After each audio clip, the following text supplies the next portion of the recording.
So we will see today the paper 2. We will starting with the paper 2. Paper 2 चा थोडंसं analysis करायचं आहे आपल्याला. So जो 2025 चा पेपर आला होता UPSC मेन्सला. So whatever the exam was been conducted in 2025 UPSC Civil Services Examination means. So we'll be seeing the analysis of that paper first. Okay. So first we'll see what is the pattern of the paper. तर हे आपण paper 1 चं जेव्हा analysis केलं होतं तेव्हा तुम्हाला मी सांगितलं होतं की नेमका कशा पद्धतीने पेपर असतो, त्याच्यामध्ये सेक्शन ए आणि सेक्शन बी कसा असतात, त्याच्यामध्ये कंपल्सरी क्वेश्चन किती येतात आणि कशा पद्धतीने त्याच्यामध्ये अटेम्प्ट करणं अपेक्षित असतं हे तुम्हाला सगळ्या गोष्टी सांगितलं होतं. थोडंसं आज आपण पेपर 2 बद्दल बोलणार आहोत की पेपर 2 कसा आला होता, त्याची डेप्थनेस कशी होती, out of the box question किती आले होते किंवा डिफिकल्टी लेवल काय होती, ह्या सगळ्या गोष्टी आज आपण जाणून घेणार आहोत. ठीक आहे. So will start with the paper 2 analysis first. So if you see here the section A मध्ये जे काय क्वेश्चन नंबर फर्स्ट आहे त्याच्यातले 5 क्वेश्चन्स आपल्याला कंपल्सरी सोडवायचे असतात. You don't have any other option for that. ठीक आहे. आता ह्याच्यातले क्वेश्चन्स बघूया पहिला. आता फर्स्ट क्वेश्चन काय म्हणतो, first A, it is the define the cell cycle. कधी पण लक्षात ठेवा, जेव्हा तुमच्याकडे क्वेश्चन पेपर येतो तो पहिला क्वेश्चन असतो कंपल्सरी असतो, त्याच्यामुळे क्वेश्चन बघत बसू नका. 5 क्वेश्चन्स कोणकोणते आहेत, कशा पद्धतीने आलेले आहेत, काहीच बघत बसू नका, कारण का तुम्हाला कंपल्सरी सोडवायचेच आहे. पहिला प्रश्न वाचा, नाही तर काय होतं की 5वा प्रश्न तुम्ही वाचला आणि 5वा प्रश्न तुम्हाला थोडासा माहित नसेल किंवा थोडासा डिफिकल्ट वाटत असेल तर तुमच्या डोक्यामध्ये काय येत राहतं की 5व्या प्रश्नामध्ये काय लिहायचं फर्स्ट क्वेश्चन अटेम्प्ट करताना, त्याच्यामुळे फर्स्ट क्वेश्चन मध्ये पण काय लिहायचं हे सुद्धा तुम्ही विसरून जाता ए मध्ये. So don't do that. So first is the define cell cycle. It is the define cell cycle. Cell cycle काय असतं हे तुम्हाला पहिल्यांदा डिफाइन करायचं आहे. Second, describe different types of. Now C, याच्यामध्ये 3 सेक्शन्स आहेत. या क्वेश्चन मध्ये किती सेक्शन्स आहेत? 3 क्वेश्चन्स. पहिला डिफाइन झाला सेल सायकलला. सेकंड काय म्हणतंय, डिस्क्राइब डिफरंट टाइप्स. आता टाइप्स किती आहेत तुमचे? 2 टाइप्स आहेत सेल सायकलचे. One is the meiosis, next is the mitosis. These are the 2 cycles of this particularly we can say cell cycle. Cell सायकलचे हे 2 टाइप्स आहेत. आणि हे झाल्यानंतर तुम्हाला फेजेस विचारलेत. Phases of cell cycle. आता किती फेजेस आहेत? सो रिमेंबर, प्रत्येक सेल सायकल मध्ये 4 महत्वाचे फेज असतात, पण त्याच्या अगोदरची जी फेज असते दॅट इज द इंटरफेज. कुठले म्हणून आपण? इंटरफेज. बरेचसे विद्यार्थी काय करतात की इंटरफेज ही जी काय स्टेप आहे ही बऱ्याच वेळेला विसरतात लिहायला. But you need to write this particularly interphase. Interphase मध्ये परत 3 फेजेस जे असतात ते तुम्हाला लिहायचे आहे. Yes, so that has to be written. G1 yes phase, G2 phase ही लिहायची आहे. पण तेवढंच न लिहिता G0 फेज पण तुम्हाला लिहिणं एक्सपेक्टेड आहे. So you can draw a diagram like this. Remember, काय करायचं तुम्हाला? ही डायग्राम काढायची आहे मायटोसिस आणि मियोसिस मध्ये. So you can draw something like this. So you can mention the G0 phase, then it is the G1 phase, then it is the G phase, G2 phase, and it will be your mitotic or the meiotic phase. Remember, ठीक आहे. तर हे तुम्हाला लिहायचं आहे. पण हे करत असताना काय करणं एक्सपेक्टेड आहे की ह्याच्यामध्ये जे काही 4 फेजेस आहेत, this is your completely first phase which is called as a interphase. त्याच्यानंतर ही फेज जी आहे तुमची मायटोटिक फेज, पण याच्यामध्ये 4 स्टेजेस येतात: prophase, metaphase, anaphase and the telophase. These are the 4 phases we can say. आणि फेजेस तुम्हाला एक्सप्लेन करायला विचारलं होतं क्वेश्चन नंबर फर्स्ट मध्ये. So you have to do that. ठीक आहे. सो फर्स्ट क्वेश्चन काय म्हणत होतो तुमचा? This define cell cycle, describe different types mitotic and meiosis and this particularly phases of cell cycle. 5 जे स्टेजेस आहेत ते तुम्हाला एक्सप्लेन केलेत. आता पण हे 10 मार्काचा क्वेश्चन आहे, लक्षात ठेवा. क्वेश्चनच्या डिमांड नुसार तुम्हाला एक्सप्लेनेशन करणं एक्सपेक्टेड आहे. कारण का डिफाइन सेल सायकल जर झालं त्याच्यानंतर 2 स्टेजेस जे 2 टाइप जे सांगितले तुम्ही, मियोसिस आणि मायटोसिस, हे तुम्ही मेन्शन केला. त्याच्यानंतर त्याचे फेजेस पण लिहायचे तुम्हाला. सो प्रत्येक फेज तुम्हाला एक लाईन मध्ये जरी लिहिला मोर दॅन सफिशियंट आहे. आणि एक डायग्राम काढा, लक्षात ठेवा. तिथं डायग्राम काढणं एक्सपेक्टेड आहे. So you have to draw the diagrams as well. ठीक आहे. So question number B, briefly discuss significant features of heterosis. Now remember, features विचारलेत हेटेरोसिसचा. सो जेव्हा तुम्ही इंट्रोडक्शन करता तेव्हा इंट्रोडक्शन मध्ये what you can do, in the introduction you can write this particularly definition of heterosis. Yes. So once you write the definition of heterosis then you start for the characteristics. कॅरेक्टरिस्टिक्सला काय करा, पहिल्यांदा लिहा characteristics of heterosis, box बनवा आणि त्याच्या खाली जे काही 2 3 4 5 कॅरेक्टर्स असतील, जे काय असतील 5 6 कॅरेक्टर्स असतील ते तुम्ही पहिल्यांदा कॅरेक्टर्स लिहा. So next is the explain the dominance and over dominance hypothesis. Very important hypothesis. So these are the dominance and over dominance hypothesis. Dominance म्हणजे काय, ओव्हर डॉमिनन्स म्हणजे काय, लक्षात ठेवा. आता कधीही डॉमिनन्स आणि ओव्हर डॉमिनन्स जेव्हा आपण म्हणतोय, so you need to understand dominance म्हणजे काय. समजा हे तुमचे काय, तुमचे अलिल्स आहेत. सो पर्टिक्युलर जीनचे काय अलिल्स आहेत, कॅपिटल ए आणि स्मॉल ए. ह्याच्यातला हा कॅपिटल ए चे जे काय कॅरेक्टरिस्टिक्स असतात they are dominant over the small A किंवा रेसेसिव्ह म्हणूया आपण त्याला. It is a dominant hypothesis. म्हणजे हे तुम्हाला एक्सप्लेनेशन करणं एक्सपेक्टेड आहे की डॉमिनंट हायपोथेसिस मध्ये काय होतं, जेव्हा वेगवेगळे अलिल्स असतात, एकाच जीनचे डिफरंट अलिल्स आहेत, एक डॉमिनंट आहे आणि एक रेसेसिव्ह आहे. जेव्हा डॉमिनंट एक्सप्रेस करतोय म्हणजे basically dominant is suppressing the A, sorry recessive जीनला तो काय करायला लागलाय, सप्रेस करायला लागलाय. रेसेसिव्ह अलिलला तो सप्रेस करायला लागलाय, लक्षात ठेवा. आणि तो स्वतःचं कॅरेक्टर तिथे शो करतोय. That is the dominance. Overdominance म्हणजे काय की नायदर ए आहे नायदर बी आहे, basically neither capital A neither small A. पण ह्या दोघं एकत्र आल्यामुळे बेसिकली काय होतं की कॅपिटल ए पेक्षा किंवा डॉमिनंट पेक्षा काहीतरी जास्त आपल्याला मिळतंय, कारण का दोघांचं इंटरॅक्शन होऊन तुम्हाला काहीतरी वेगळं मिळतंय. Getting, that is a over dominance hypothesis. हे तुम्हाला एक्सप्लेन करायचं आहे तिथं with the help of the examples. जरी ह्यांनी एक्झाम्पल जरी नाही म्हटले तरी तुम्हाला इथं काय करायचं, एक्झाम्पल एखादं तरी मेन्शन करणं एक्सपेक्टेड आहे, लक्षात ठेवा. And then give their main features. म्हणजे डॉमिनन्स आणि ओव्हर डॉमिनन्सचं काय करायचं, तुम्हाला फीचर्स द्यायचे. म्हणजे क्रॉस पॉलिनेटेड मध्ये आहे का, सेल्फ पॉलिनेटेड मध्ये आहे, ह्या सगळ्या गोष्टी तुम्हाला तिथं मेन्शन करायच्या आहेत, लक्षात ठेवा. ठीक आहे. Then question number C 1C, define marker assisted selection. Very important topic. प्रत्येक आपण म्हणूया अल्टरनेट इयरला म्हणूया किंवा बऱ्याच वेळेला प्रत्येक वर्षी हा क्वेश्चन रिपीट होतोय, प्रत्येक वर्षी. त्याच्यामुळे हे करत असताना खूप व्यवस्थित करा. आणि हे जेव्हा आपण करतोय तेव्हा हे लक्षात ठेवा की हा ऍक्च्युअली क्वेश्चन आहे ना, तो प्लांट ब्रीडिंग मधला आहे. Plant breeding. Getting, but the thing is, unless and until you understand the biotechnology किंवा मॉलिक्युलर मार्कर्स काय असतात, हे जोपर्यंत तुम्हाला समजत नाही तोपर्यंत हा टॉपिक थोडासा डिफिकल्ट जातो समजून घ्यायला. तर त्याच्यासाठी आपण काय करतो, हा पहिल्यांदा बायोटेक्नॉलॉजी मध्ये जे काही मॉलिक्युलर मार्कर्स असतात तुमचे, ते मॉलिक्युलर मार्कर्स पहिल्यांदा करा आणि ते झाल्यानंतर मार्कर असिस्टेड सिलेक्शन काय असतं हे समजून घ्या. सोपं जातं. It becomes very easy to understand the molecular marker assisted selection with suitable examples. Discuss the application of marker assisted selection. जो 12 14 15 पर्यंत ऍप्लिकेशन्स आहेत, 15च्या 15 ऍप्लिकेशन्स आपण व्यवस्थितपणे जर काय समजलं तुम्हाला मार्कर असिस्टेड सिलेक्शन काय असतं, तर तुम्ही व्यवस्थितपणे ते 15च्या 15 जे काही फीचर्स आहेत किंवा ऍप्लिकेशन्स आहेत ते व्यवस्थित लिहू शकता. कदाचित जास्त पण असू शकतात, तुम्हाला जास्त पण मिळू शकतात वेगवेगळे सोर्सेस जर वापरले तर, पण 14 15 मोर दॅन सफिशियंट आहेत. कारण का 10 मार्काचा क्वेश्चन आहे, लक्षात ठेवा. कारण ह्याच्यामध्ये अजून तुम्हाला गोष्टी लिहायच्या आहेत, कारण का डिफाईन्ड म्हटलंय, त्याच्यानंतर एक्झाम्पल्स पण लिहायचे आहेत, त्यानंतर तुम्हाला फीचर्स पण विचारलेले आहेत. काय विचारलेले आहेत, फीचर्स पण विचारलेले आहेत. सो खूप मोठा क्वेश्चन आहे. आता फीचर्स कशात, सी ऍप्लिकेशन काय, सॉरी ऍप्लिकेशन विचारले कशामध्ये, recurrent selection. Selection generation after generation, it's a recurrent selection. प्रत्येक वर्षी आपण सिलेक्शन करतो, it's a recurrent selection. But recurrent सिलेक्शनचे पण टाइप्स असतात. येस, जनरल कंबाइनिंग ॲबिलिटीसाठी करतो की स्पेसिफिक कंबाइनिंग ॲबिलिटीसाठी. सो वेरियस असतात. ठीक आहे. जीन पिरॅमिडिंग आणि QTL introgression. QTL qualitative trait loci. So it is a लोसायचं इंटिग्रेशन करणं, इंट्रोग्रेशन करणं किंवा इन्क्लूड करणं. Introgression it is a include. So gene pyramiding, various genes काय करतो आपण एकाच प्लांट्स मध्ये आणतो, it is a gene pyramiding. Understanding. तर ह्या 3 गोष्टीसाठी लिहायचे तुम्हाला applications.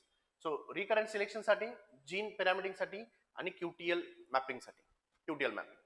Yes. Then it is the next question is the define grow out test. Define the grow out test. Grow out test. आता ग्रो आउट टेस्टचा अर्थ लक्षात करून घ्या. जेव्हा तुम्ही एखादी व्हरायटी डेव्हलप करताय, मोस्टली आता हा प्रश्न जो आहे तो तुमच्या कशामधला आहे, it is this tissue culture मध्ये. टिश्यू कल्चर किंवा बेसिकली हे सीड टेक्नॉलॉजी मध्ये पण, सीड टेक्नॉलॉजी टिश्यू कल्चरमध्ये पण ग्रो आउट टेस्ट केले जातात आणि mostly it is a seed technology what we need to understand. ठीक आहे. आता जेव्हा आपण ग्रो आउट टेस्ट करतोय कशासाठी करतोय, जे काय आपण व्हरायटी डेव्हलप केलेली आहे, सो ती व्हरायटी डेव्हलप केल्यानंतर तुम्हाला काय करायचं असतं की त्याचं टेस्टिंग करायचं असतं. So whatever you are doing the testing, हे कुठं करतो आपण, एकतर फील्ड मध्ये करतो, but that field should be controlled conditions, it should be controlled. ठीक आहे. सेकंडली जर काही फील्ड मध्ये नाही करत तर मग कुठं कुठं करतो, we are doing it in the controlled glass houses किंवा ग्रीन हाऊसेस जे असतात आपल्याला तिथं आपण कंट्रोल्ड कंडिशन्स करू शकतो, त्या ठिकाणी आपण ग्रो आउट टेस्ट करतो, लक्षात ठेवा. Then explain briefly the method of rogging in seed fields. Rogging म्हणजे बेसिकली काय, जे ऑफ टाईप ऑफ प्लांट असतात त्यांना काढून टाकणं म्हणजे रॉगिंग, सिंपल थिंग आहे. पण ते कशा पद्धतीने केलं जातं, कधी केलं जातं, कोणकोणत्या स्टेजेसला केलं जातं, कारण का सीड प्रोडक्शन करत असताना त्याचे वेगवेगळे स्टेजेस जे असतात त्या वेगवेगळ्या स्टेजेस मध्ये काय करणं एक्सपेक्टेड असतं, तुम्हाला रॉगिंग करायचं आहे. म्हणजे before flowering say for example, हार्वेस्टिंगच्या अगोदर असेल, इजंट इट, तर वेगवेगळ्या स्टेजेसला तुम्ही रॉगिंग वगैरे करता, ते तुम्हाला लक्षात करून घ्यायचं आहे. So stages are very important. याच्यामध्ये रॉगिंग कसं केलं जातं हे फक्त लिहायचं नाही आहे, लक्षात ठेवा. रॉगिंग कशाचं करतो आपण हे फक्त लिहायचं नाही आहे, पण ragging when it is also be done, what stages should be done, हे सुद्धा तेवढंच महत्वाचं आहे, लक्षात ठेवा. म्हणजे टेक्निकल गोष्टी सुद्धा अनएक्सपेक्टेड आहे. So basically we can say this is nothing but,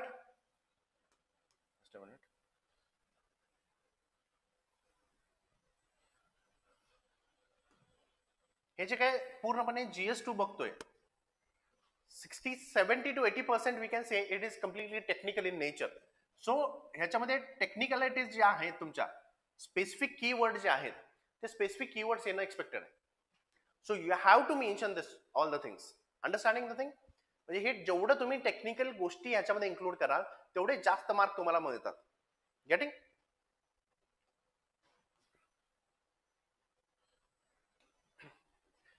now see, classify plant mineral nutrients based on biochemical functions. लक्षात ठेवा, आता इथं काय सांगितले त्यांनी, biochemical functions they have mention. Now so when you are writing this particularly biochemical functions कोणकोणते असतात हे समजून घेणं एक्सपेक्टेड आहे. म्हणजे बेसिकली त्यांच्या ग्रोथसाठी महत्वाचे आहेत किंवा बेसिकली फिजिओलॉजिकल डेव्हलपमेंटसाठी महत्वाचे आहेत. म्हणजे काही प्लांट्स असतात ते कशासाठी महत्वाचे असतात, तुमच्या फिजिओलॉजिकल डेव्हलपमेंटसाठी, काही असतात ते तुमच्या ग्रोथसाठी हे महत्वाचे असतात. गेटिंग? किंवा काही गोष्टी असतात ते तुम्हाला एन्झायमॅटिक ऍक्टिव्हिटी जे आहेत ते डेव्हलप करण्यासाठी असतात, किंवा ऍक्टिव्हिटर्स कॅटलिस्ट म्हणून तुमचं काय रोल असतो, तुमच्या मिनरलचा रोल असतो, ते तुम्ही समजून घेणं एक्सपेक्टेड आहे आणि ते तुम्हाला लिहायचं आहे. सो हे आपण कुठं बनवतो आहोत की तुमच्या क्रॉप फिजिओलॉजी मध्ये आपल्याला हे क्लासिफिकेशन बघायचं आहे based on the biochemical functions. आपण सॉइल सायन्स मध्ये जे बघितलं ते क्लासिफिकेशन वेगळं होतं, लक्षात ठेवा. GS1 मध्ये, सॉरी, पेपर 1 मध्ये जे काही तुम्हाला क्लासिफिकेशन विचारणार आहेत ते तुम्ही लिहू शकता. बेसिक, प्रायमरी किंवा मॅक्रो आणि मायक्रो. मग याच्यामध्ये प्रायमरी जे आहेत ते सेपरेटली, सेकंडरी असतील आणि तुमचे जे काही मायक्रोन्यूट्रिएंट्स आहेत हे तुम्हाला सेपरेटली लिहायचं आहे. ठीक आहे. But again the problem is here की तुम्हाला जर काय पेपर 2 मध्ये जर काय हा क्वेश्चन विचारला, देन इन द पेपर 2 तुमचं क्लासिफिकेशन वेगळं येणार आहे. तुमचे फंक्शन्स तेच राहणार आहेत, लक्षात ठेवा. जे आपण सॉइल सायन्स मध्ये प्रत्येक एलिमेंटचं, प्रत्येक मिनरलचे जे काही फंक्शन्स बघितलं ते सेमच राहणार आहेत. पण इथं काय विचारणार आहे तुम्हाला, here they are asking you this particularly biochemical फंक्शनच्या नुसार बेसिकली काय करायचं तुम्हाला, त्यांचं क्लासिफिकेशन द्यायचं आहे. Classification. So basically you can write here the regulatory functions आहेत किंवा मग structural. So we can say it's a structural and regulatory. Most important regulations करण्यासाठी, म्हणजे तुमच्या फोटोसिंथेसिस असेल, रेस्पिरेशन असेल, ह्याच्यासाठी मोस्टली द फोटोसिंथेसिस म्हणा, ठीक आहे, स्ट्रेससाठी म्हणा, ह्या गोष्टी असतील. स्ट्रक्चर प्रोव्हाइड करण्यासाठी, म्हणजे they are the part of your sale.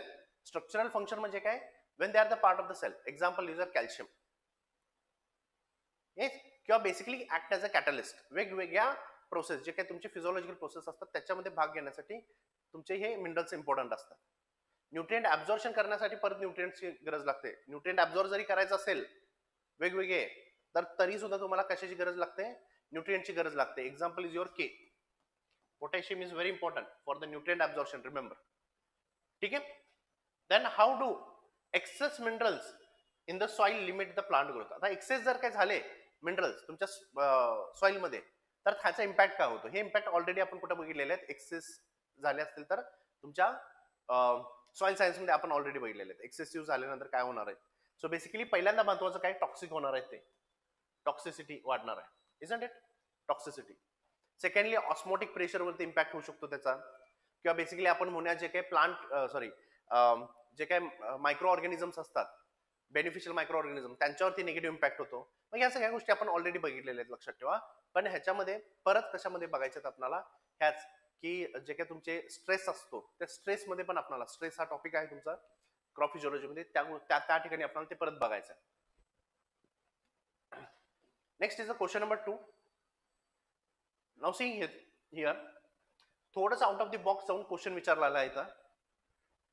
Explain म्युटेजेनेसिस. म्युटेजेनेसिस लक्षात ठेवा, म्युटेजन विच आर रिस्पॉन्सिबल फॉर म्युटेजन, म्युटेजेनेसिस करतात, लक्षात ठेवा. म्हणजे बेसिकली द म्युटेशन जेव्हा होतो त्याला काय म्हणतो आपण, म्युटेजेनेसिस.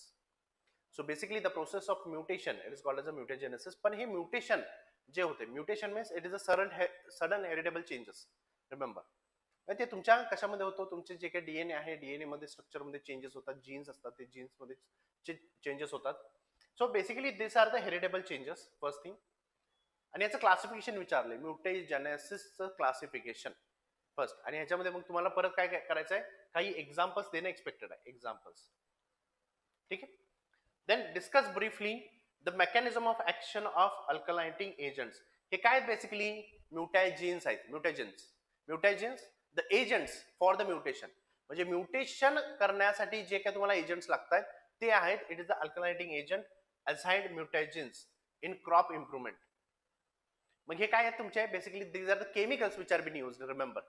मग ह्याच्यामध्ये आपण एक्स रेचा यूज करू शकतो, किंवा वेगवेगळे रेज असतात, रेडिएशन्स असतात, त्यांचा पण यूज करू शकतो. अल्फा, बेटा, गॅमा असेल, एक्स रेज असतील, अल्ट्राव्हायोलेट रेडिएशन्स असतील, ह्यांचा सुद्धा यूज करून काय करू शकतो आपण, we can go for the mutations. But here chemical mutations are been asked.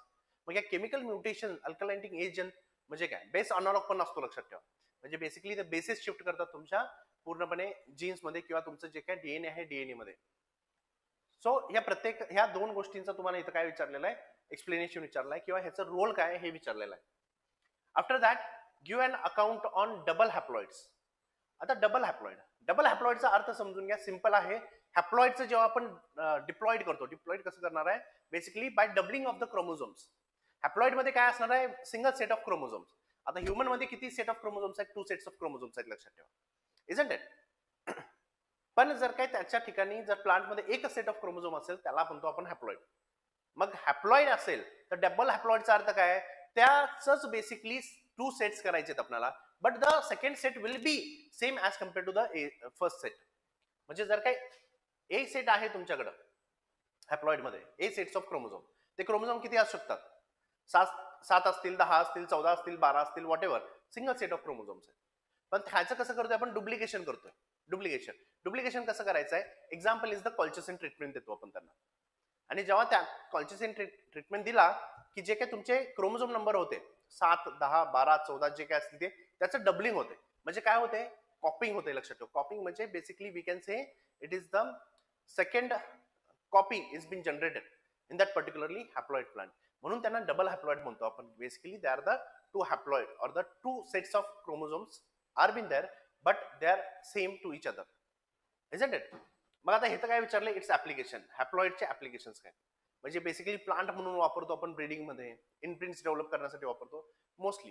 ठीक आहे. Then also discuss production methods of the haploid, कसं प्रोड्यूस करायचं, various methods.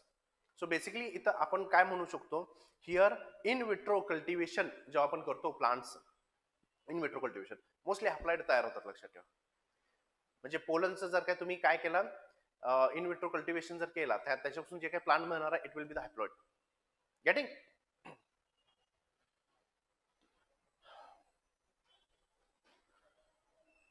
See again, see what do you mean by intellectual property.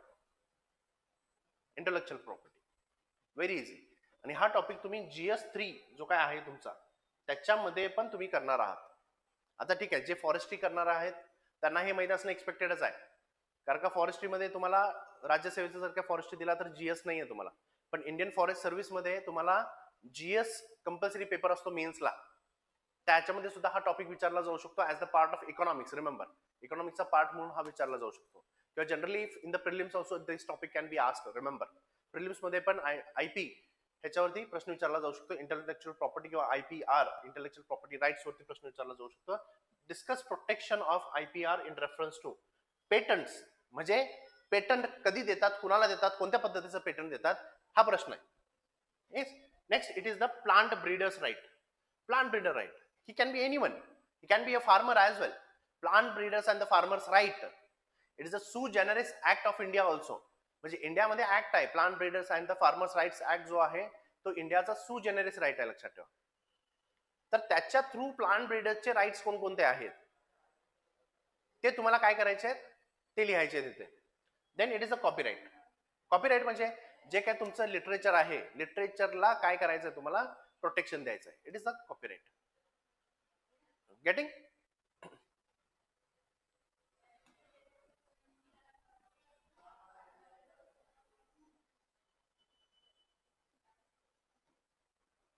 Next, why do fruit plants need to propagate vegetatively? Application based question आहे, लक्षात ठेवा. Straight forward question नाही आहे, जरी तुम्हाला वाटत असला स्ट्रेट फॉरवर्ड क्वेश्चन, बट हा ऍप्लिकेशन क्वेश्चन आहे, अप्लाइड क्वेश्चन आहे.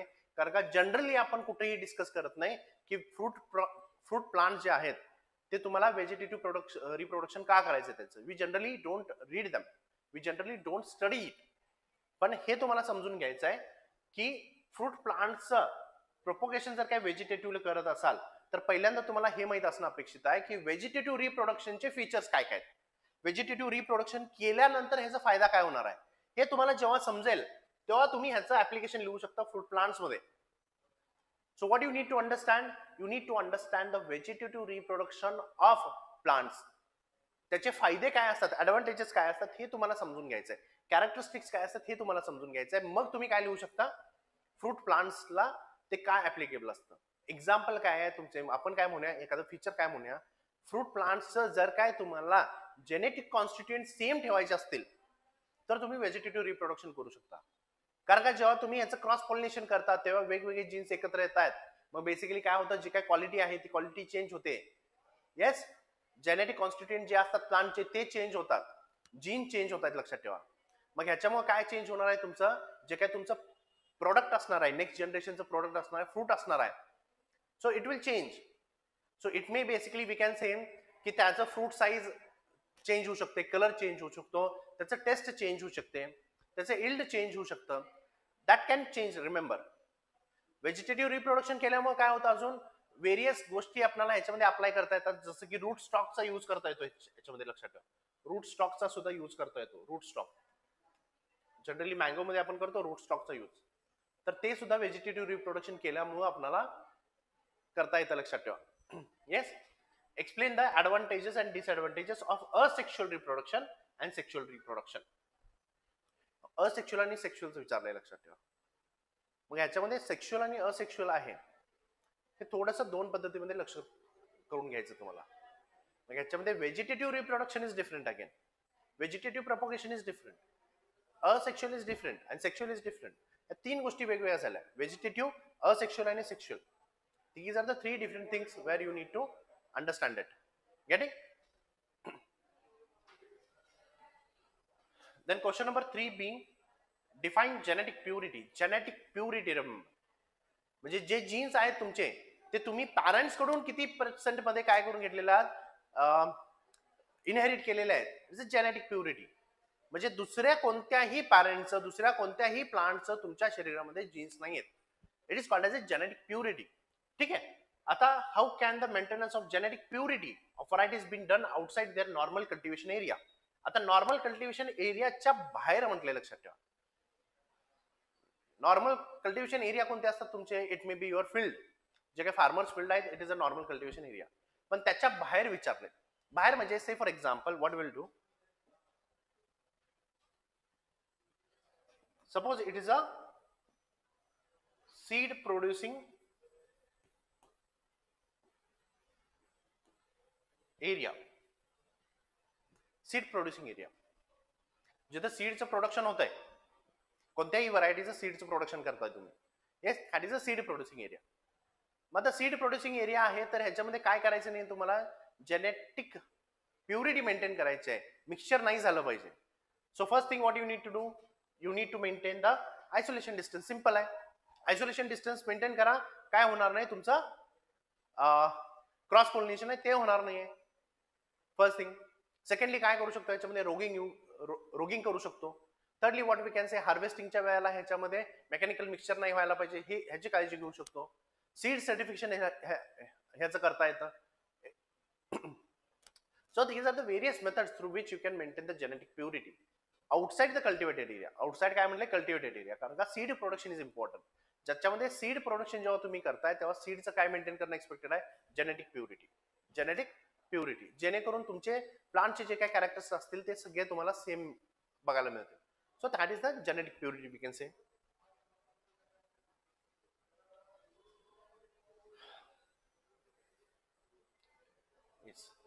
Next is the explain the function of plant cell wall. The cell वॉलचं फंक्शन विचारलंय, लक्षात ठेवा. सेल वॉलचं function in growth, development, maintenance and reproduction of the plants. किती heads आहेत, 4 हेड आहेत. पहिल्यांदा ग्रोथ मध्ये काय काम करतं plant cell wall. Second development मध्ये. Now growth and development is different. Remember, growth आणि डेव्हलपमेंट डिफरंट आहे. ग्रोथ ही क्वांटिटेटिव्ह टर्म्स मध्ये असते, डेव्हलपमेंट हे क्वालिटेटिव्ह टर्म्स मध्ये असतं, लक्षात ठेवा. डेव्हलपमेंटचं एक्झाम्पल काय म्हणूया आपण, reproductive stage, vegetative stage, reproductive stage. These are the examples of the development, remember. Getting? But the growth, when we say, it is just the increase in the size or the weight we can say, or the volume we can say. That is called as a growth. आणि development म्हणजे qualitative terms मध्ये आपण बघतोय. Then it is the maintenance and the reproduction of the plant.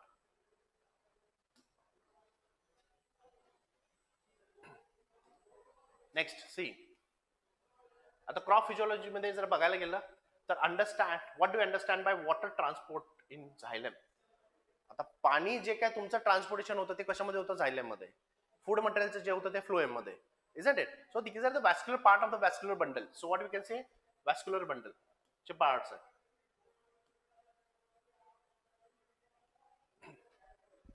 त्याच्यामध्ये काय होत चाललंय, तुमचं वॉटरचं ट्रान्सपोर्टेशन होत चाललंय, isn't it. Now explain the cohesion and tension theory. Very important theory. आता ही थेरी काय सांगते की तुमचं जे काय वॉटर आहे ते रूट्स मधून किंवा basically we can say absorption जे होतं तुमच्या रूट्स मध्ये, रूट्स पासून ते व्हेरियस पार्ट्स पर्यंत कसं जात आहे. So it is a cohesion tension theory. Remember, cohesive force and the tensive force. Tension force, remember, molecules मध्ये जे काय तुमचं असणार आहे कोहेजिव्ह फोर्स असतो वॉटर मॉलिक्युल्स मध्ये. त्याच्यामुळे काय होतंय की जे काय वॉटरची कॉलम असते ती ब्रेक होत नाहीये. टेन्शन जे क्रिएट होत आहे ते कशामध्ये, तुमच्या प्लांटच्या लिव्स मध्ये बेसिकली किंवा रूट्स मध्ये. ते टेन्शन थेरी लक्षात ठेवा. हे कशामुळे होणार आहे, basically it will B because of transpiration. So basically cohesion tension theory मध्ये ट्रान्सपिरेशनचा रोल पण कसा आहे हे सुद्धा तुम्हाला लिहायचं आहे. ट्रान्सपिरेशन जिथं होते तिथं तुमचं टेन्शन वाढते, लक्षात ठेवा. Basically what we can say, osmotic pressure वाढणार आहे, त्याच्यामुळे ऍब्झॉर्प्शन होणार आहे किंवा जे काही पाणी आहे ते पाणी खेचलं जाणार आहे वरच्या बाजूला. सो हे आपण क्रॉप फिजिओलॉजी मध्ये परत एकदा बघायचं आहे. So will discuss during that time as well. Now question number 4B. How is the detailed record of relationship between selected plants and their progeny is maintained in the pedigree selection method? आता pedigree selection method ह्याच्यासाठी तुम्हाला महत्वाचे आहेत. Now plant breeding मध्ये सगळ्यात जास्त प्रश्न जे विचारतात ते तुमच्या मेथड्स वरती विचारतात, लक्षात ठेवा.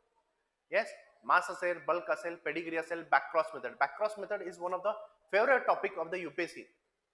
आता इथून पुढे तो MPSCचा पण होणार आहे, लक्षात घ्या. भले तुमची सिव्हिल सर्व्हिसेस एक्झाम असू दे किंवा फॉरेस्ट सर्व्हिस एक्झाम असू दे, त्या दोन्हीमध्ये पण बॅकक्रॉस मेथड ही खूप महत्वाची असणार आहे. आणि बॅकक्रॉस मेथड 2 टाईपचे असतात, लक्षात ठेवा. रेसेसिव्ह आणि डॉमिनंट जीन तुम्हाला कसं टाकायचे तुमच्या प्लांट मध्ये, एखाद्या प्लांट मध्ये, त्याच्यासाठी 2 वेगवेगळे मेथड्स आहेत. But again theory is the question is about the pedigree selection. Now pedigree selection is also very important. आता पेडिग्री म्हणजे बेसिकली काय, अँसेस्टरचा रेकॉर्ड. एवढंच लक्षात ठेवायचं. प्रत्येक जेव्हा तुम्ही ब्रीडिंग सायकल करताय तेव्हा तुम्हाला अँसेस्टरचा रेकॉर्ड ठेवायचा असतो, तुमच्या क्रॉसचा रेकॉर्ड ठेवायचा असतो. That is the pedigree method, pedigree selection म्हणूया आपण. Yes, now discuss the procedure for pedigree selection method. तुम्हाला मस्तपैकी एक फ्लोचार्ट काढायचा आहे आणि ते फ्लोचार्ट काढून तुम्हाला दाखवायचं आहे. See, with the help of the simplified schematic diagram. जर काय ह्याच्यामध्ये स्केमॅटिक डायग्राम सुद्धा सांगितलं नसतं तरी सुद्धा तुम्हाला फ्लो चार्ट काढणं एक्सपेक्टेड होतं. तरी सुद्धा कुठलीही मेथड विचारू देत तुम्हाला त्याच्यामध्ये तो फ्लो चार्ट तुम्हाला काढायचाच आहे, लक्षात ठेवा. You don't have any other choice there. Question number C, describe Indian seed act. Seed act विचारलाय 1966चा. 1966चा जो काही सीड ऍक्ट आहे त्याच्या डिस्क्राईब म्हटलंय. त्याच्यामध्ये डिस्क्राईब म्हटलंय की बेसिकली त्याच्यामध्ये काय करायचंय तुम्हाला, सीड ऍक्ट पूर्णपणे त्याचे प्रोव्हिजन्स लिहायचे. आता सगळे प्रोव्हिजन्स लिहायचे का नाही, मोस्ट इम्पॉर्टंट प्रोव्हिजन्स तुम्हाला ह्याच्यामध्ये लिहिणं एक्सपेक्टेड आहे. मोस्ट इम्पॉर्टंट 6-7 लिहा, 7-8 लिहा, 8-10 लिहा, what ever it may B, but most important तुम्हाला लिहायचं आहे. कारण हा प्रश्न फक्त 10 मार्काला आहे. 10 मार्काला. ठीक आहे. सेकंड क्वेश्चन काय म्हणते, also discuss the essential activities required for success of the seed industry in India. जर काय तुमची सीड इंडस्ट्री इन इंडिया जर काय सक्सेसफुल करायची असेल तर तुम्हाला काय काय गोष्टी पाहिजेत लक्षात ठेवा. म्हणजे लॅबोरेटरीज पाहिजेत तुम्हाला, से फॉर एक्झाम्पल स्किल्ड पर्सनल पाहिजे तुमच्याकडं, येस, टेस्टिंग लॅबोरेटरीज पाहिजेत किंवा सीड सर्टिफिकेशन प्रॉपरली झालं पाहिजे, वेगवेगळ्या, किंवा रिजनल सेंटर्स पाहिजेत तुमच्याकडे अजून. येस, हे सीड इंडस्ट्रीला सक्सेसफुल करण्यासाठी काय काय पाहिजे हे विचारलेलं. So it was a section A. Now see the section B.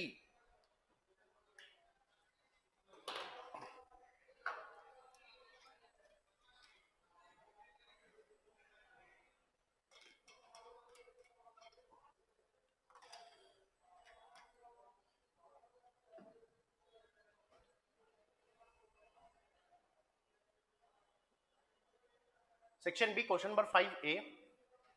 How do plants absorb nitrogen from environment? Very important. परत ऍप्लिकेशन बेस्ड क्वेश्चन आहे, लक्षात ठेवा. आता एन्व्हायरमेंट मधून नायट्रोजन कसा ऍब्झॉर्ब केला जातो, that is a different thing. कारण का आपण सीड सायन्स सॉइल सायन्स मध्ये आपण बघितलेलं होतं, isn't it. So soil science मध्ये आपण काय बघितलं होतं बेसिकली, की नायट्रोजन फिक्सेशन कसं होते, नायट्रोजन फिक्सेशन कसं होते. पण इथं काय विचारले त्यांनी, नायट्रोजन कसा ऍब्झॉर्ब केला जातो तुमचा प्लांट मध्ये फ्रॉम द ऍटमॉस्फिअर. येस, मग इथं बघा काय विचारलंय, absorb nitrogen from the environment. पहिला मुद्दा हा आहे की plants cannot utilise the free nitrogen which is present in the atmosphere. जे काय तुमचं 78% आसपास जे काही तुमचं नायट्रोजन आहे ऍटमॉस्फिअर मध्ये, ते डायरेक्टली युटिलाइज नाही करू शकत. मग ह्याच्यासाठी काय करणं एक्सपेक्टेड आहे, it has to be first fixed. So we can say here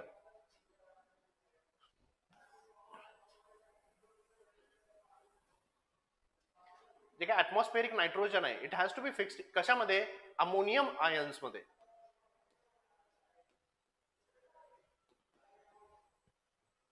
एकतर अमोनियम आयन्स मध्ये ह्याचं फिक्सेशन झालं पाहिजे, किंवा it should be fixed in the nitrate form मध्ये, NO3.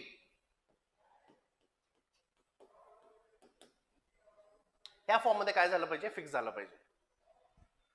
आणि ह्या फॉर्म मध्ये फिक्स असेल तरच प्लांट युटिलाइज करू शकतो तुमचा nitrogen. So it will be utilised by the plants. मग आता हे प्रोसेस जे आहे हे कोण करतं, it is done mostly by the bacteria. काय कोण करतं, it is mostly done by the bacteria. म्हणजे बॅक्टेरिया फ्री लिव्हिंग असतील किंवा सिम्बायोटिक असोसिएशन मध्ये राहणारे असतील. येस, ते कन्वर्ट करतात free nitrogen in to this ammonia और अमोनिकल आयन्स और basically we can say nitrate मध्ये.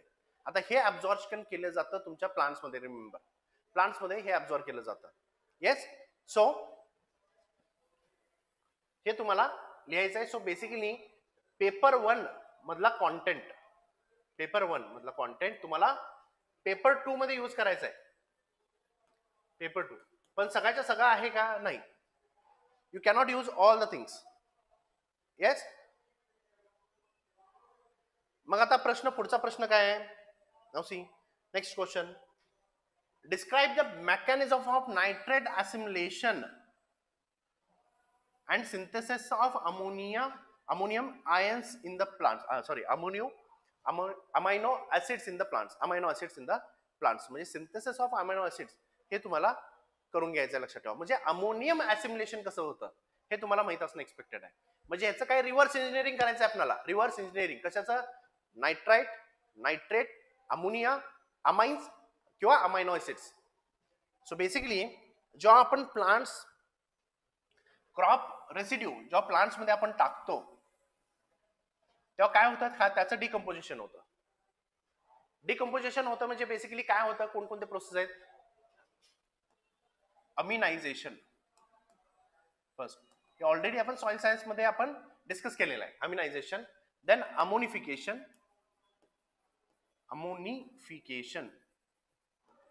आणि मग नंतर काय होतं याचं nitrification. Then it is a नायट्रिफिकेशन.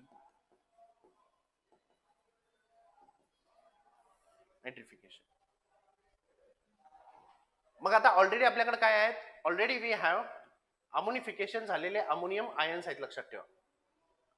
आणि नायट्रिफिकेशन प्रोसेसमध्ये होणारे नायट्रेट आहेत. मग ह्याचं हे रिव्हर्स इंजिनिअरिंग करायचंय तुम्हाला. रिव्हर्स म्हणजे ही प्रोसेस रिव्हर्स होणार आहे. मग अमिनायझेशन मध्ये अमाइन्स और the amino acids will be formed. Amino acids will be formed. Understanding? म्हणजे आता आपल्याला काय ऍप्लिकेशन करायचं आहे पेपर 1 मधलं पेपर 2 मध्ये. So remember that is very important thing की बाबा तुम्हाला हे समजून घ्यायचं आहे की पेपर 1 मधलं पेपर 2 मध्ये नॉलेज कसं युटिलाइज करायचं आहे. बेसिकली जनरली आपण काय करतो, पेपर 1 झाला विसरून जातो, पेपर 2 आहे, पेपर 2 मधलाच फक्त कॉन्टेंट बघतो. मग अशा पद्धतीचे जर काही क्वेश्चन आले अशा पद्धतीचे nitrate assimilation and synthesis of amino acid in the plant, मग थोडंसं आपण काय करतो, घाबरून जातो. येस, पण आता पेपर 1चं सगळं नॉलेज युजफुल आहे का नाही, लक्षात ठेवा. पेपर 1चं सगळं नॉलेज युजफुल नाही आहे. पण जर काय तुम्हाला काहीच माहित नसेल तर ऍटलीस्ट तुम्ही त्या गोष्टी याच्यामध्ये लिहू शकता, लक्षात ठेवा. लिहू शकता. कारण का, remember it is the question number 5A. हा कंपल्सरी क्वेश्चन आहे. तुम्ही असा सोडू शकत नाही. काय करू शकत नाही, असा सोडू शकत नाही. सो मग काय करायचं, तुम्हाला काहीतरी लिहिणं एक्सपेक्टेड आहे ना. मग पेपर 1 मध्ये जे काही वाचलंय तुम्ही ते इकडे यूज करा. कारण का अमायनो ऍसिडचं जे काही सिंथेसिस होतं त्याची एक सायकल आहे, लक्षात ठेवा. Which cycle? It is the GS cycle and go what cycle? It's the GS and he cycle. आता ही सायकल जनरली आपण अभ्यास करत नाही ऍग्रिकल्चर मध्ये, प्रॉब्लेम तो आहे. But again you have to write this. काहीतरी लिहिणं एक्सपेक्टेड आहे, काहीतरी लिहिणं. गेटिंग?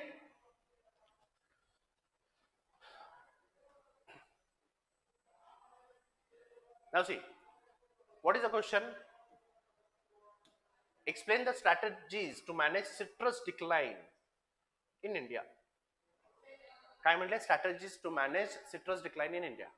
आता एक लक्षात ठेवा, याच्यामध्ये सिट्रस डिक्लाइन आहे, पण या तुम्हाला फक्त एक्झामिनरनं काय केलंय, थोडंसं कन्फ्युजन केलंय किंवा थोडंसं तुम्हाला बुचकाळ्यात टाकलंय की आता ह्याच्यामध्ये लिहायचं काय.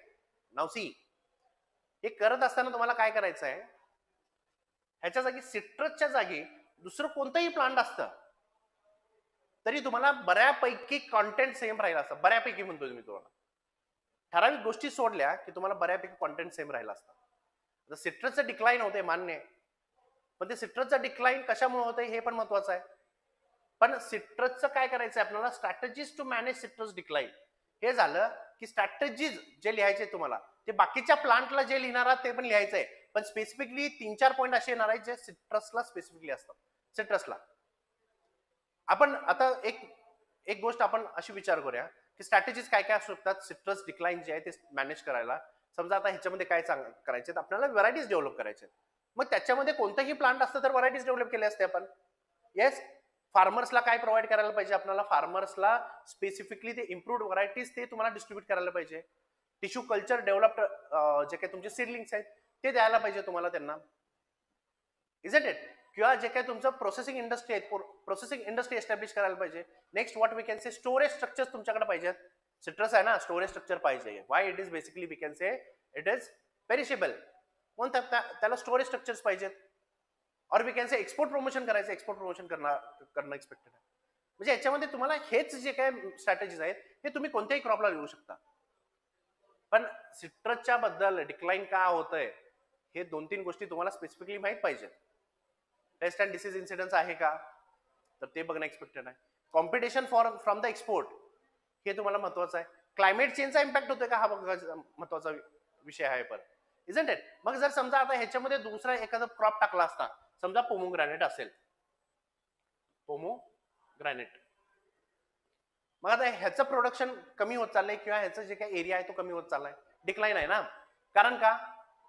It is most important thing is your disease called as oily spot.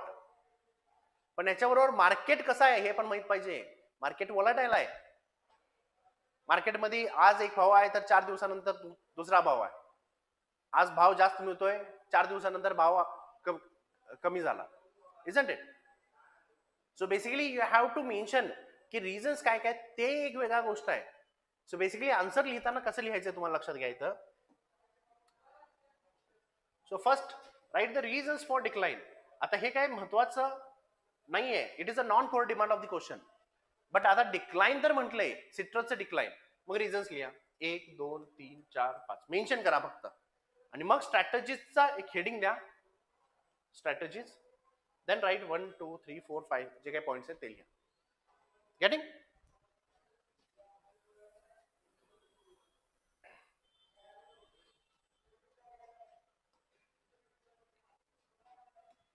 Now what do understand by mango malformation?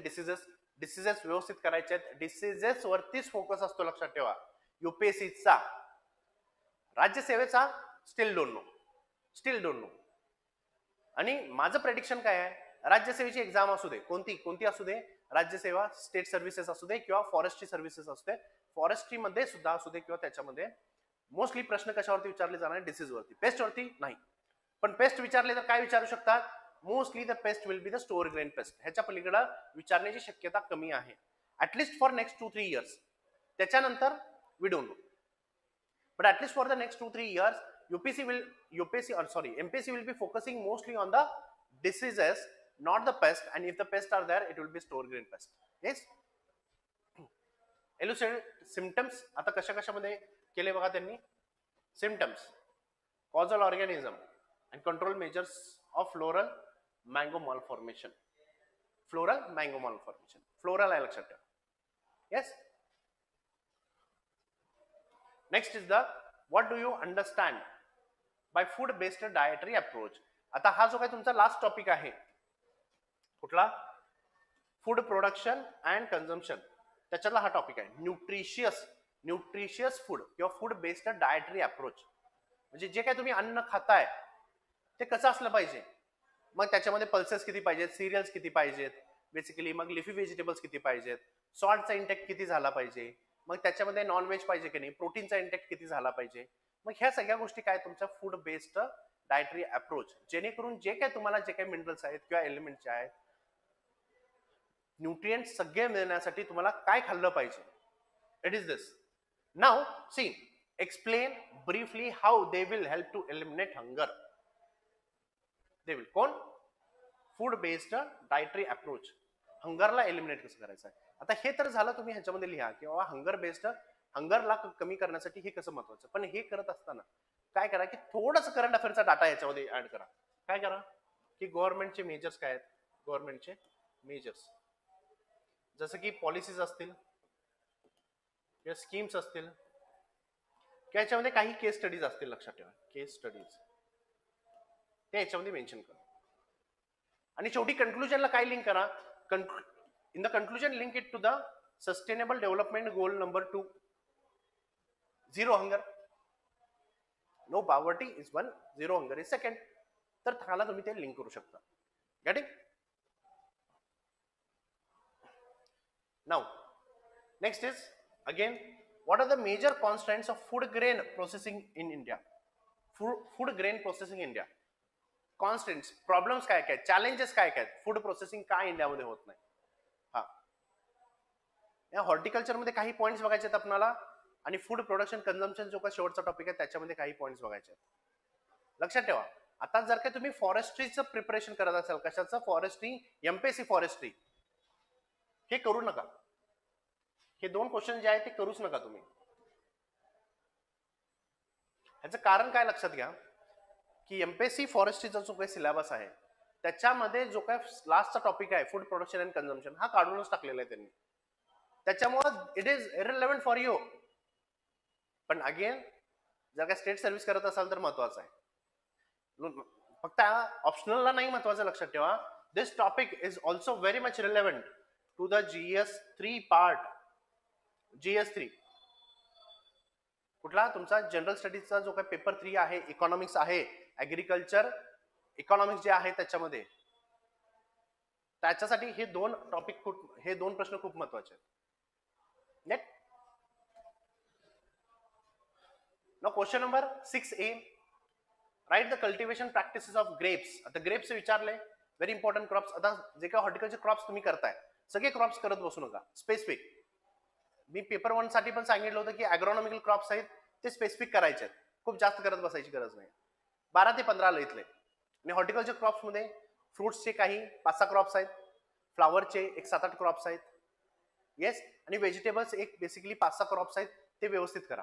म्हणजे इन ऑल ओव्हरऑल तुम्हाला लईतले 30 ते 35 क्रॉप्स करायचे आहेत, लक्षात ठेवा. सगळे क्रॉप्स करत बसू नका. मेडिसिनल प्लांट्स डिफिकल्ट आहे, स्पाइसेस कॉन्डिमेंट्स डिफिकल्ट आहे. डिफिकल्ट का? कारण तुमच्या त्याच्यामध्ये खूप फॅक्ट्स आहेत, लक्षात ठेवा. एवढं फॅक्ट लक्षात ठेवणं डिफिकल्ट जातं. सो माझं सजेशन असं राहील की तुम्ही त्याच्यावरती फोकस करण्यापेक्षा बाकीचे जे काही तुमचे टॉपिक्स आहेत ते फोकस करा. थोडंसं काय करूया, हे झाल्यानंतर मी तुम्हाला सांगेल की कशावरती नेमकं फोकस करायला पाहिजे आणि मार्क्स कुठं तुम्हाला सगळ्यात जास्त पडणार आहेत ह्याच्यावरती आपण फोकस करू थोडंसं. ठीक आहे. मग आता ग्रेप्स लिहायचंय तुम्हाला इथं. In respect to see soil and climatic requirement, improved varieties, training and pruning, fruit thinning and plant protection. And the plant protection. ह्याच्यावरती तुम्हाला काय प्रश्न आहे लक्षात घ्या. Yes,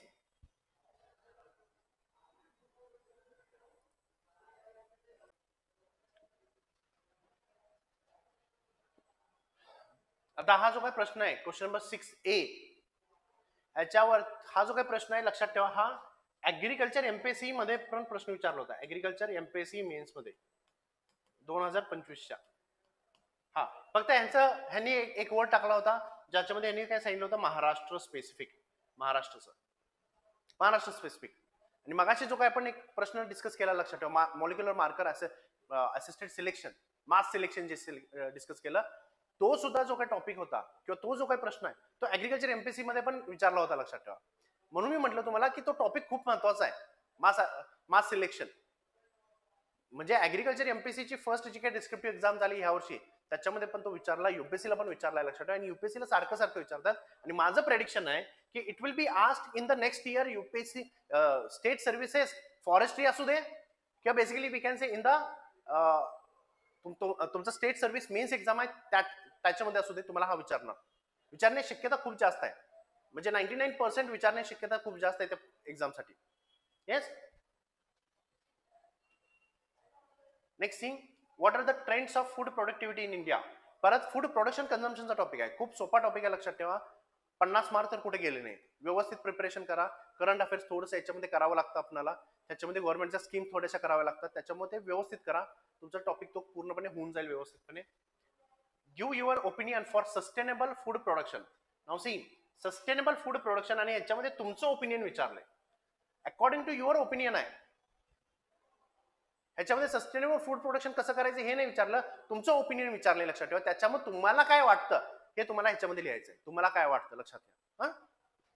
production system which can address food and nutritional security of India. Food and nutritional security of India.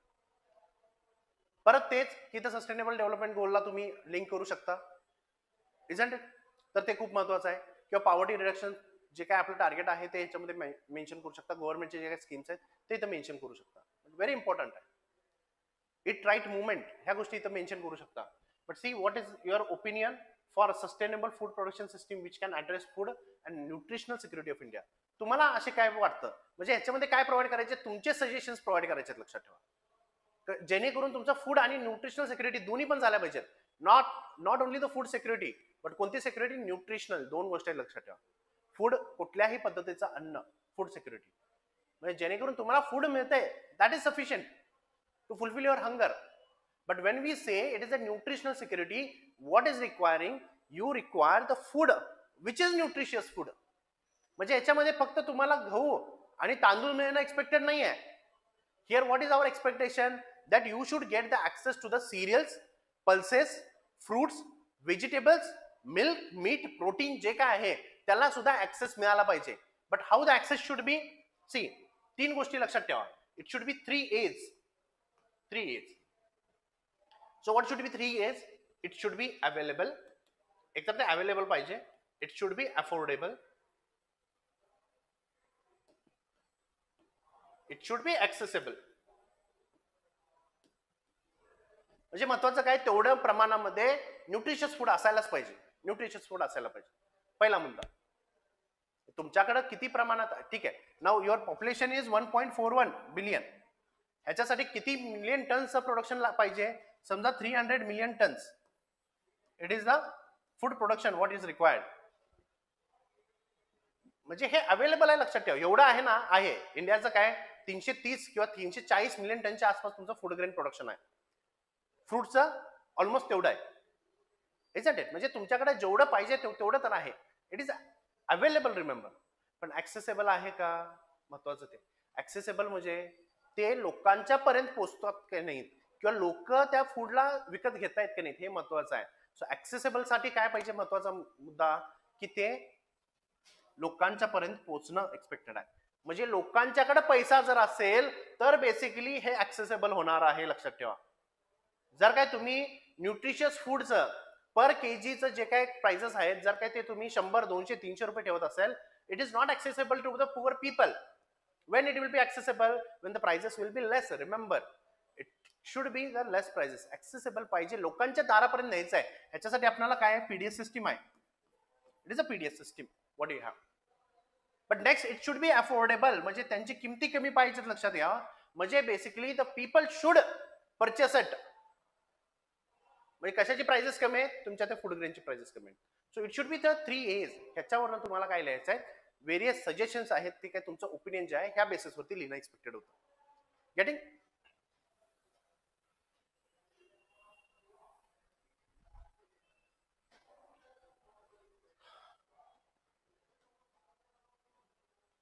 Question number 6C. How does salinity affect the growth and photosynthesis in plant? दोन गोष्टी, growth वरती affect काय असं होतं आणि photosynthesis वरती affect कसं होतं. दोन वेगवेगळ्या गोष्टी आहेत, वेगवेगळ्या गोष्टी लिहायच्या आहेत. ग्रोथ इम्पॉर्टंट काय तुमचा क्वांटिटेटिव्ह टर्म्स मध्ये, म्हणजे ऍब्झॉर्प्शन ऑफ वॉटर असेल, ऍब्झॉर्प्शन ऑफ न्यूट्रिएंट असेल, म्हणून इथं ऑस्मोटिक प्रेशर समजून घ्यायला पाहिजे तुम्हाला. क्रॉप फिजिओलॉजीचाच टॉपिक आहे, लक्षात ठेवा. बट ऑस्मोटिक प्रेशर सगळ्यात पहिला टॉपिक आहे, तो तुम्हाला समजून घ्यायचा आहे. तो जर समजला तर तुम्ही ते सॉल्टला वापरू शकता. आणि हे मी तुम्हाला सॉइल सायन्स मध्ये सुद्धा एक्सप्लेन केलं होतं. Soil and nutritional, soil science and the nutrition जो टॉपिक आहे, सॉइल केमिस्ट्रीचा जो काही टॉपिक आहे, त्याच्यामध्ये मी तुम्हाला एक्सप्लेन केलं होतं की ऑस्मोटिक प्रेशरचा परिणाम कसा होतो. आणि मी तेव्हा सांगितलं होतं की क्रॉप फिजिओलॉजी जेव्हा संपेल तेव्हा ते तुम्हाला चांगल्या पद्धतीने समजेल की वॉटरचं ऍब्झॉर्प्शन असेल, न्यूट्रिएंट्स ऍब्झॉर्प्शन असेल, ते कसं होणार आहे. आणि osmotic pressure how it plays an important role. Salt जर जास्त असतील तर ऍब्झॉर्प्शन का होत नाही काही न्यूट्रिएंटचं, हे तुम्हाला मी सांगितलं होतं. क्रॉप फिजिओलॉजी संपू द्या, ऑस्मोटिक प्रेशर झालं की तुम्हाला ते समजेल. येस, ऑस्मोटिक फेनॉमेना समजून घ्यायचं in plants. Elucidate the avoidance mechanism of salt stress by plant. आता स्ट्रेस फिजिओलॉजी, स्ट्रेस फिजिओलॉजी हा एक टॉपिक आहे. त्याच्यामध्ये कोल्ड आहे, हीट आहे, सॉल्ट असेल, ड्रॉट असेल, हे 4 टॉपिक्स बघायचे आहेत आपल्याला. म्हणजे सॉल्ट स्ट्रेस जर असेल तर प्लांटमध्ये काय काय चेंजेस होतात. ड्रॉट स्ट्रेस जर असेल, म्हणजे पाण्याचा स्ट्रेस असेल, वॉटर स्ट्रेस असेल, तर प्लांटमध्ये काय चेंजेस होतात. कोल्ड असेल तर काय, हीट असेल तर काय, ह्या चेंजेस जे आहेत ते आपल्याला चेंजेस बघायचे आहेत. मेकॅनिझम काय ते बघायचं आहे. सॉल्ट मेकॅनिझम असेल तर काय, ऍब्झॉर्प्शन ऑफ वॉटर कसं होतंय, मग त्याच्यामध्ये एक्सेस सॉल्ट असतात ते कसे निघून जातात. मँग्रोव्हचं एक्झाम्पल घ्या ना. मँग्रोव्हचं एक्झाम्पल, मँग्रोव्ह ग्रो कुठे होत आहेत? कोस्टल एरियावरती, जिथं ब्रॅकिश वॉटर असतं. Not the saline also, not fresh, it is the brackish water. Remember, ज्याची salinity varies from 5 to 35 APPT. तिथं कोण होत आहे grow? Mangrove are been growing. तर मँग्रोव्ह त्या ठिकाणी ग्रो होत आहेत, म्हणजे याचा अर्थ वॉटरचं जे काही इंटेक आहे ते कशाच असणार आहे त्यांचं? Water intake will be brackish. Remember, ज्याच्यामध्ये सॉल्ट कॉन्सन्ट्रेशन जास्त आहे. मग हे थोडंसं तिकडचं पण जर नॉलेज तुम्हाला माहित असेल एन्व्हायरमेंटचं, तर इकडे अप्लाय करू शकता ना तुम्ही. Isn't it? म्हणून लक्षात ठेवा, कधीही प्रिपरेशन करताय तुम्ही, कोणत्याही एक्झामचं प्रिपरेशन करा, तुमचं जो काय नॉलेज घेण्याचं जे काय मेथड असायला पाहिजे ती ब्रॉडर असायला पाहिजे, लक्षात ठेवा, नॅरो नसायला पाहिजे. आणि लिंकेज ऑफ द टॉपिक्स हे करणं खूप एक्सपेक्टेड आहे तुम्हाला.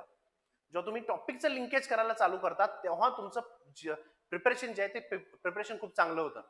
म्हणजे फक्त मी ऑप्शनल बद्दल नाही बोलत आहे, मी जीएस बद्दल पण बोलतोय, लक्षात ठेवा. It is very important for that.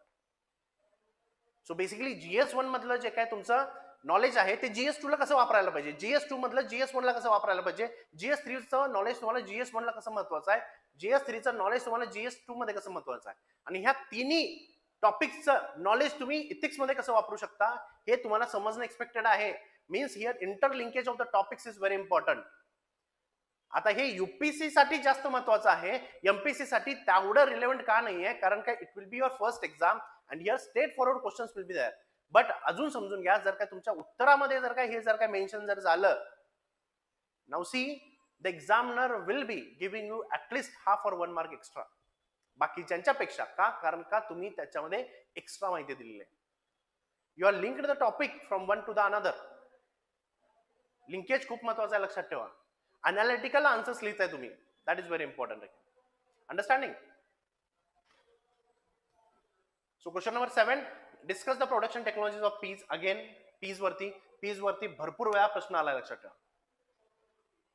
Cowpea, chickpea, भरपूर वेळा. काउपी वरती तर भरपूर वेळा आलेला आहे. डायरेक्टली इथं काय सांगितले, technologies of the P.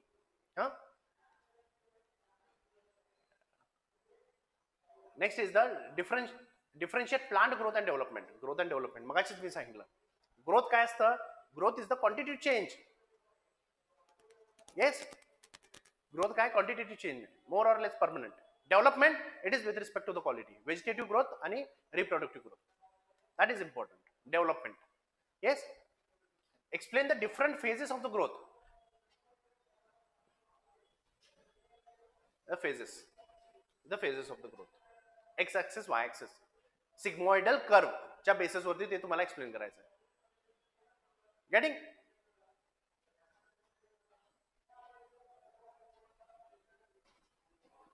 in the plant and discuss various methods of growth measurement and growth analysis. Simple method आहे.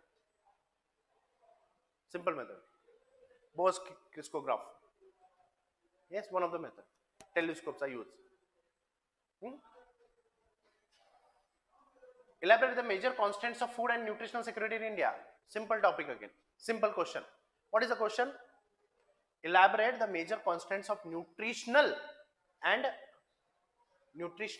food and nutritional security in India. Not हा महत्वाचा. Food production consumption. म्हणजे बघा, फूड प्रोडक्शन कन्झम्पशन वरती किती प्रश्न आलेले आहेत. Yes. Then question number 8, last question. What do you mean by new generation plant growth regulator? New generation plant growth regulator म्हणजे रिसेंटली जे काही डेव्हलप झालेले आहेत ते प्लांट ग्रोथ रेग्युलेटर्स तुम्हाला ह्याच्यामध्ये यूज टाकायचे आहेत. Enlist the different new generation plant growth regulators and also discuss the role in mitigating abiotic stress. What it says, abiotic. Abiotic म्हणजे कोल्ड, हीट असेल किंवा ड्रॉट असतील किंवा फ्लड्स असतील, हे तुमचे झाले अबायोटिक. रिमेंबर, नॉन लिव्हिंग किंवा एन्व्हायरमेंटल जे आहेत त्याच्याबद्दल हे म्हणतंय. Next, elaborate the micronutrient deficiency. Again micronutrient deficiency विचारले, लक्षात ठेवा. फूड प्रोडक्शन कन्झम्पशनचा टॉपिक, लास्ट टॉपिक. म्हणून मी म्हटलं होतं शेवटचा टॉपिक खूप सोपा असतो पण खूप महत्वाचा असतो, खूप मार्क देऊन जातो, लक्षात ठेवा. स्पेसिफिक लिहिलं तेवढेच लिहायचं आहे, बस झालं. Micronutrient deficiency in human beings. कोणकोणते आहेत बेसिकली मायक्रोन्यूट्रिएंट्स? कॅल्शियम घ्या, आयर्न घ्या. Iron is basic. अनिमिया कशामुळे होतो? आयर्नच्या डिफिशियन्सीमुळे. Isn't it? किंवा कॅल्शियम घ्या, येस, किंवा विटॅमिन्स घ्या. Vitamin A, B, C, D, E सगळ्याच माहित आहेत आपल्याला. सो वेरियस जे काय तुमचे मिनरल आहेत त्यांचे डिफिशियन्सी झाल्यामुळे काय काय होतात हे तुम्हाला लिहायचं आहे. त्यांचे सिम्पटम्स लिहायचे तुम्हाला. Comment on various strategies combating PEM, protein energy malnutrition. It's the PEM with special reference to women and children. And last is the give an account of mycoplasmal disease and physiological disorder of the potato. Now see again the disease विचारलाय, परत disease विचारलाय, paste विचारलेला नाही, disease विचारलाय. मायकोप्लाझ्मल disease आहे, लक्षात ठेवा. Yes. So म्हणून मी म्हणतोय की करत असताना थोडंसं स्ट्रॅटेजिकली प्रिपरेशन करणं एक्सपेक्टेड आहे. सगळ्याच्या सगळ्या गोष्टी करत बसू नका, कारण का डिफिकल्ट आहे. सगळा डिग्रीचा सिलेबस तुम्ही करू शकत नाही, लक्षात ठेवा. इम्पॉसिबल आहे आणि तेवढी गरज पण नाही आहे, रिलेव्हंट पण नाही आहे, लक्षात ठेवा एक्झाम पॉइंट ऑफ व्ह्यू न. Yes. Now if you see basically ह्याच्यामध्ये जर काय अनालिसिस करायचं जर झालं, so my analysis is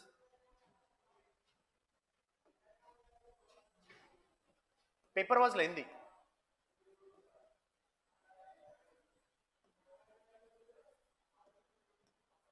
paper काय होता तुमचा लेंदी होता, lengthy. First very important thing, कारण का तुम्हाला सब क्वेश्चन भरपूर होते, म्हणजे 10 मार्काचा क्वेश्चन जो तुम्हाला दिला होता actually it was 15 marker question remember, आणि काही क्वेश्चन असे होते जे तुम्हाला 20 मार्करला सुद्धा तुम्ही लिहू शकत होता. So that is the problem.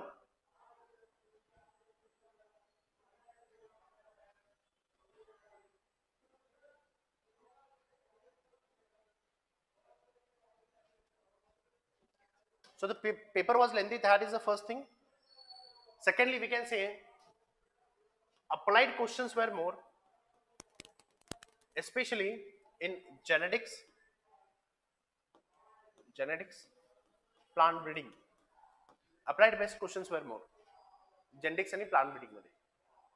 Thirdly, the focus was, we can say, focus was on crop physiology most, कारण सगळ्यात जास्त क्वेश्चन क्रॉप फिजियोलॉजीवरती आलेत. Then it is your food production and कन्झम्पशनचा जो काही लास्ट टॉपिक आहे ह्याच्यावरती सगळ्यात जास्त प्रश्न आलेले आहेत, सगळ्यात जास्त. येस, बट डिफिकल्टी लेवल जर बघायला गेलं तर it was the moderate paper, not too easy, not too difficult, it was a moderate paper. Moderate, it was a moderate paper. Yes, so हे थोडक्यात माझं काय अनालिसिस आहे.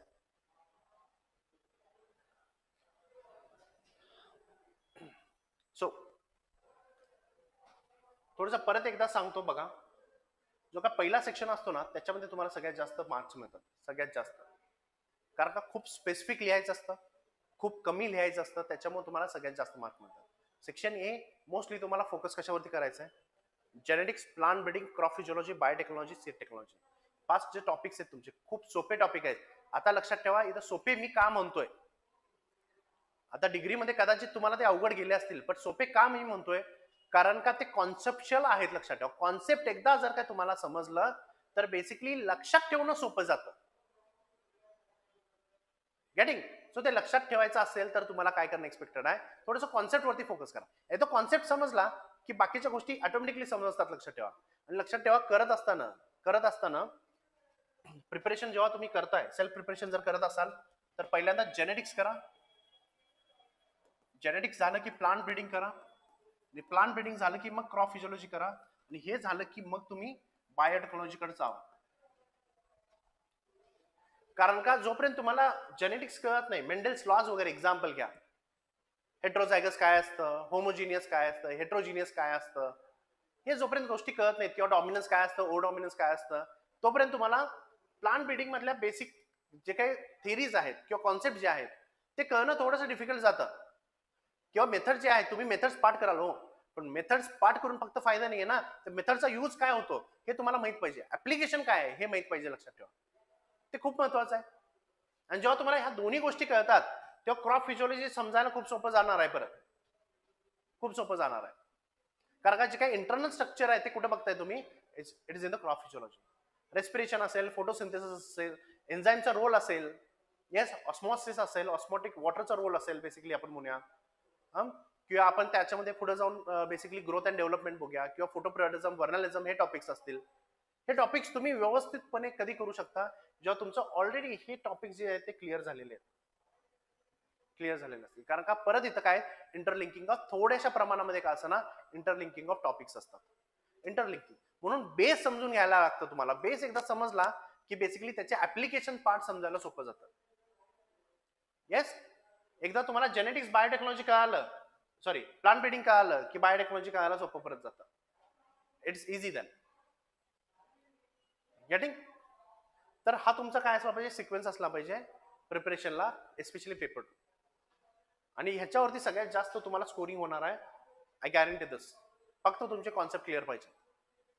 येस, एंटोमॉलॉजी मध्ये आता बघा, एंटोमॉलॉजीचे प्रश्नच याच्यामध्ये आपल्याला दिसले नाहीत, इजंट इट? एंटोमॉलॉजी मध्ये प्रश्नच नाही दिसले तुम्हाला. पॅथॉलॉजीचे प्रश्न दिसले, डिसीज वरती प्रश्न विचारले, एंटोमॉलॉजीचे नो क्वेश्चन. आता त्यांनी क्लबच केलाय म्हणा एंटोमॉलॉजी आणि पॅथॉलॉजी, बट क्वेश्चन्सच नाहीत. Food production, consumption, very important topic, तो व्यवस्थित करा. आता हॉर्टिकल्चरवर जर काय बघायला गेलं तर हॉर्टिकल्चरवरती प्रश्न काय विचारले, प्रोसेसिंग इंडस्ट्री का चांगली नाही, किंवा कॉन्स्टंट्स काय आहेत हे विचारले गेले तुम्हाला. आता ते काय तुम्ही फूड प्रोडक्शन कन्झम्पशन मध्ये पण करणारच आहात, लक्षात ठेवा. पण त्याच्यामध्ये तुम्हाला कल्टिवेशन प्रॅक्टिसेस विचारलेले आहेत. काय विचारलेत? Cultivation practices. Yes. So this was my analysis with respect to paper 2. Got? Okay. Thank you.